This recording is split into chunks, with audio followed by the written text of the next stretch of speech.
अड्याड येथे क्रांतिज्योती सावित्रीबाई फुले जयंती उत्साहात साजरी। नमस्कार, मी Sanjana Bhambore, blue storm TV news चॅनलमध्ये आपल्या सर्वांचे स्वागत आहे आणि ही बातमी आहे पंकजी वानखेडे यांच्याकडून।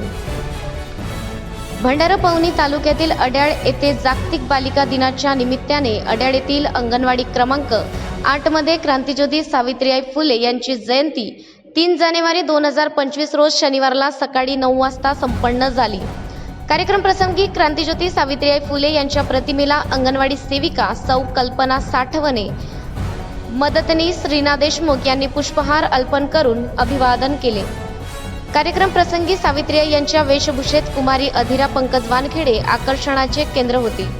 अंगणवाडी क्रमांक 8 चे सौ कल्पना साठवणे यांनी देशातील महिलांचे स्थान आणि योगदानाचे महत्त्व विशद केले। सौ किरण वानखेडे यांनी बालिका दिवस व सावित्रीबाई फुले यांच्या जीवनपट विद्यार्थ्यांना सांगितले। अंगणवाडी मदतनीस रीना देशमुख यांनी विद्यार्थ्यांना मार्गदर्शन केले। जयंती कार्यक्रम प्रसंगी पालक व विद्यार्थी बहुसंख्येने उपस्थित होते। अशाच काही बातम्यांच्या नवीन अपडेट्ससाठी आपण पाहत राहा ब्लू स्टॉर्म टीव्ही न्यूज।